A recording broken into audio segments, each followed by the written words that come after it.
Hello, boys and girls. Hope you are doing well.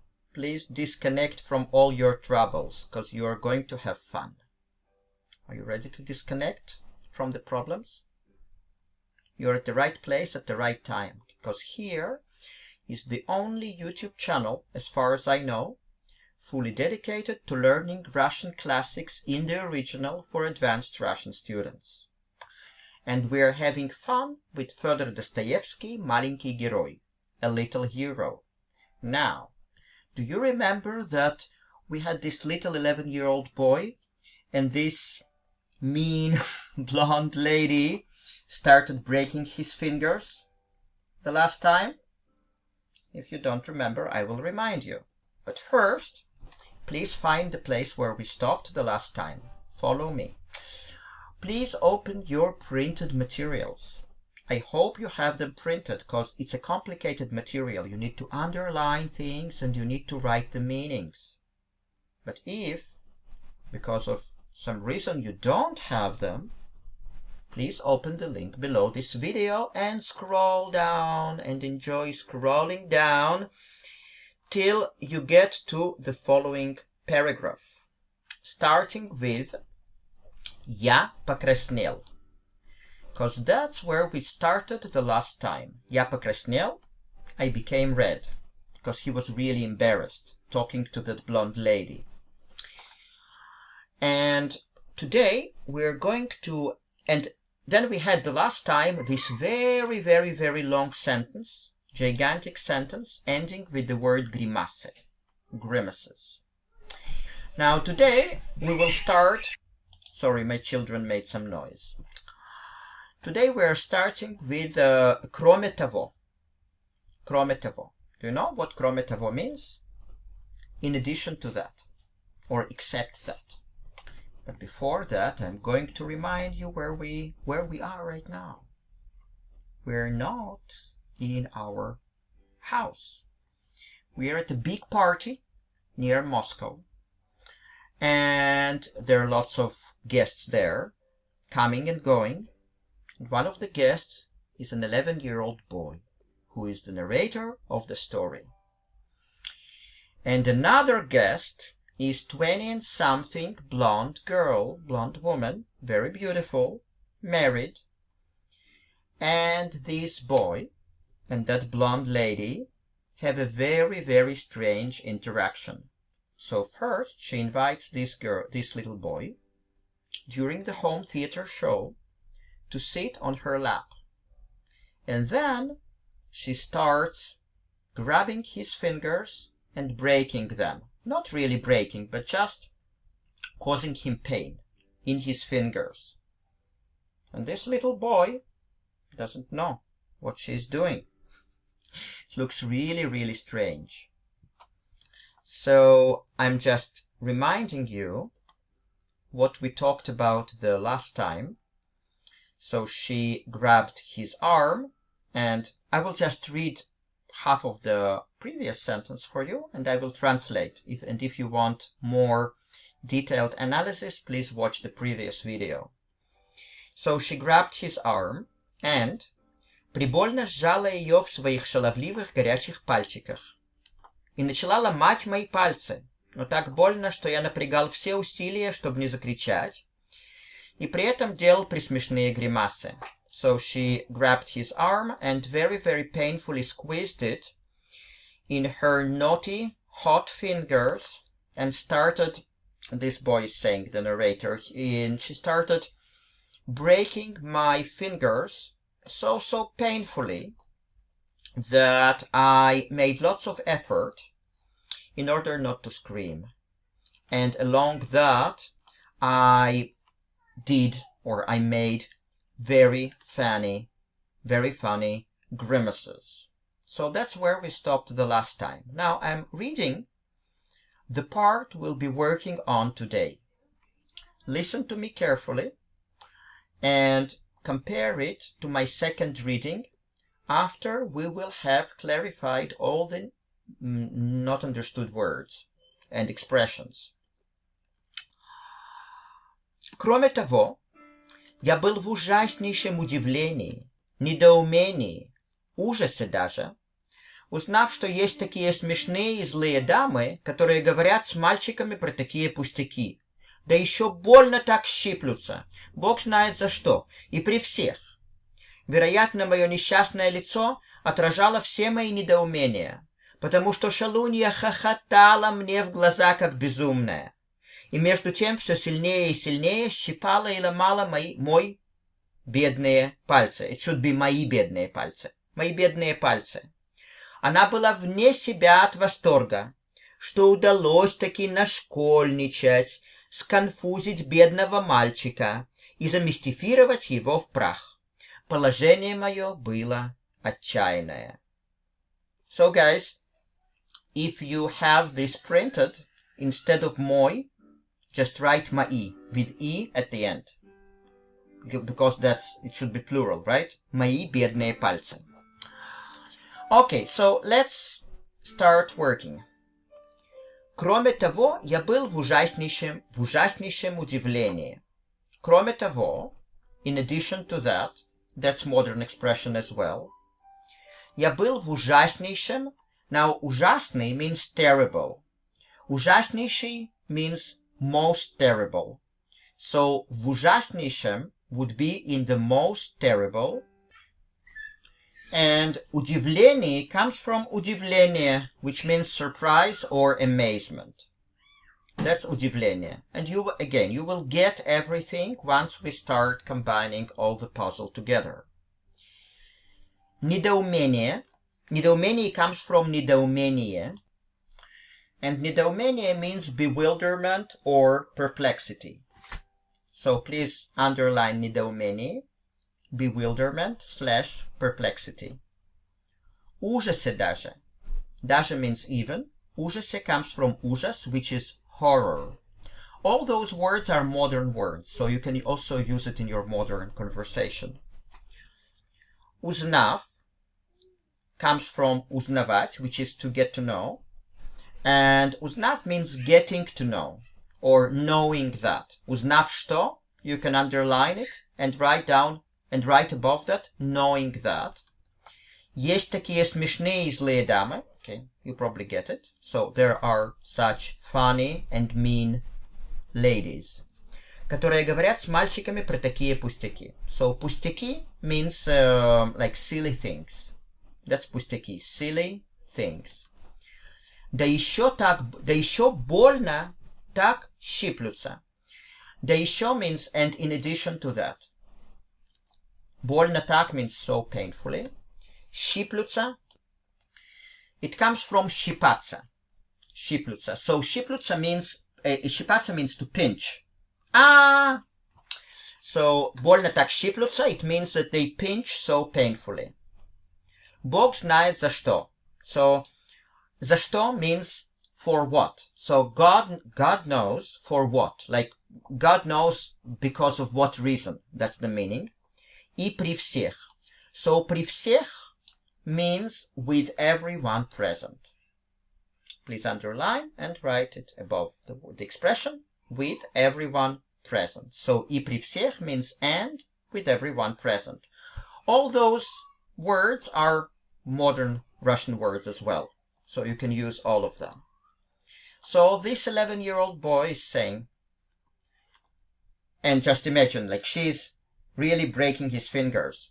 Кроме того, я был в ужаснейшем удивлении, недоумении, ужасе даже. In addition to that, I was in a great, in the most terrible, like,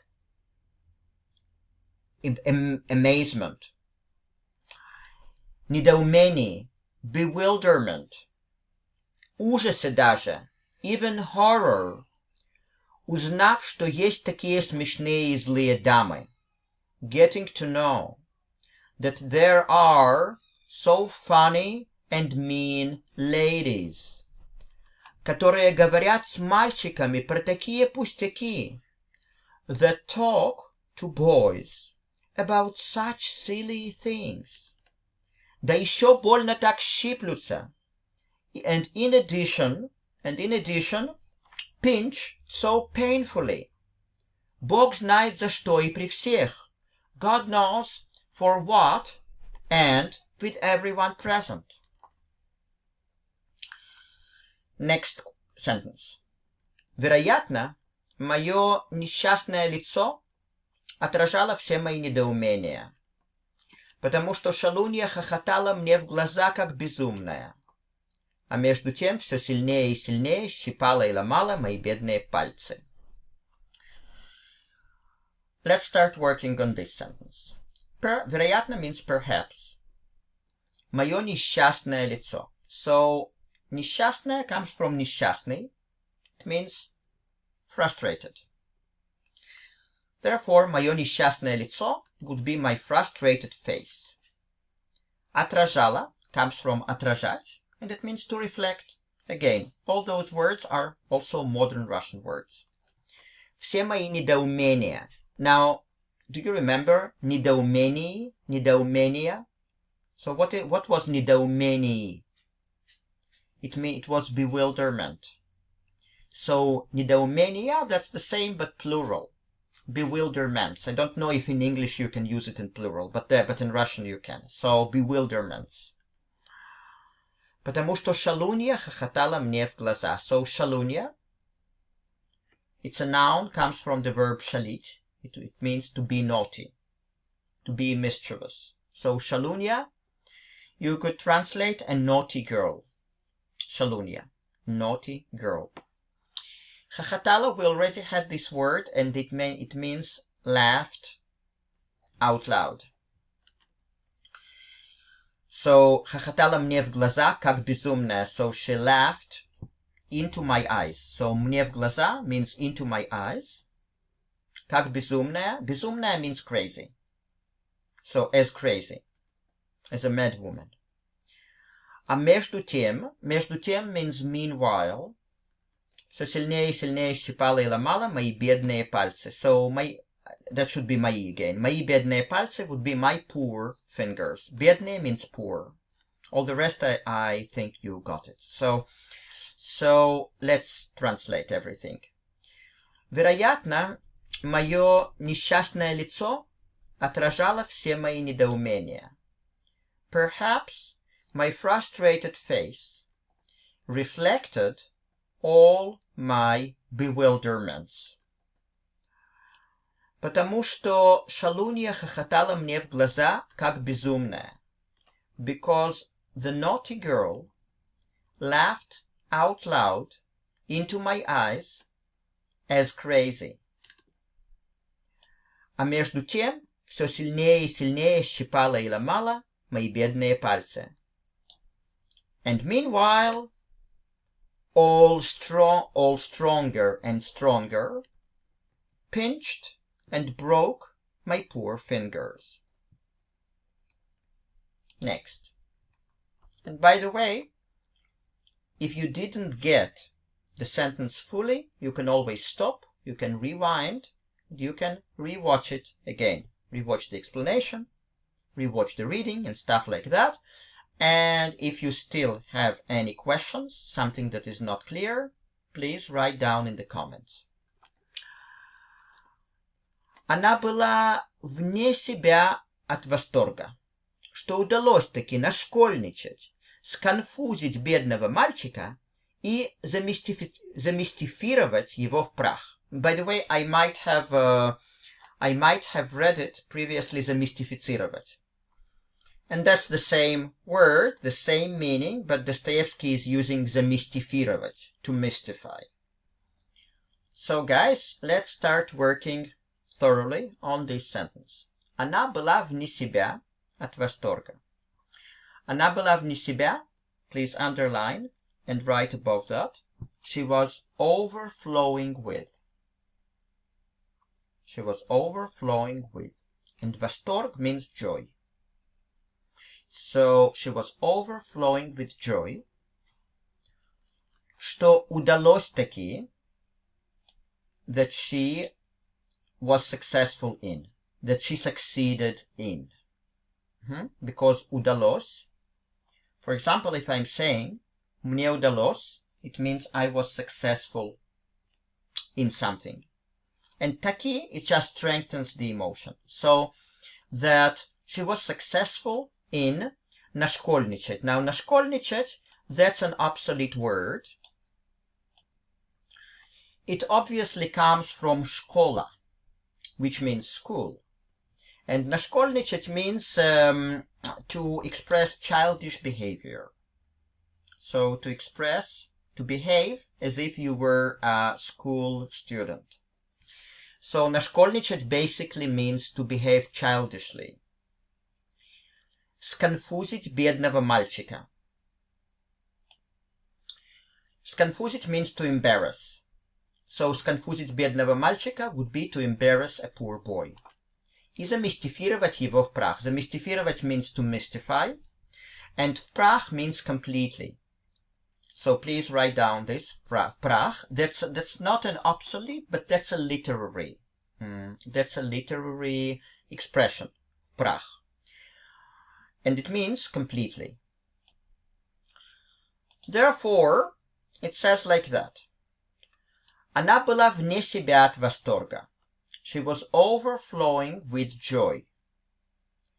Что удалось таки нашкольничать. That she was successful in behaving like a child. Сконфузить бедного мальчика. Embarrassing a poor boy. И замистифировать его в прах. And mystifying him completely. Положение мое было отчаянное. So, положение means situation. In other contexts it might mean other words. But in this case, it means situation. And отчаянная means desperate. So he's saying, положение мое было отчаянное. My situation was desperate. And if you have it printed, please put 2 dots above ye in the word мое, because that's yo, that's not ye. Положение мое было отчаянное. Okay, guys, so now, after we have gone over this passage, I'm gonna read it again. Just compare your comprehension now with the comprehension you had at the beginning. Probably you will be smiling, and you will leave this lesson in a very good mood. So we are starting with кроме того. Кроме того, я был в ужаснейшем удивлении, недоумении, ужасе даже, узнав, что есть такие смешные и злые дамы, которые говорят с мальчиками про такие пустяки, да еще больно так щиплются. Бог знает за что и при всех. Вероятно, мое несчастное лицо отражало все мои недоумения, потому что шалунья хохотала мне в глаза, как безумная. И между тем все сильнее и сильнее щипала и ломала мои бедные пальцы. Она была вне себя от восторга, что удалось таки нашкольничать, сконфузить бедного мальчика и замистифировать его в прах. Положение мое было отчаянное. Okay, guys, so thank you very much for your attention. If you want us to learn one-on-one to improve your Russian big time, you can contact me and we will have our first meeting free and without any obligation on your part. And I'm going to guide you into certain strategies that not many people talk about. But meanwhile, I wish you very good mood and we'll see each other at the next lesson. Ciao, ciao.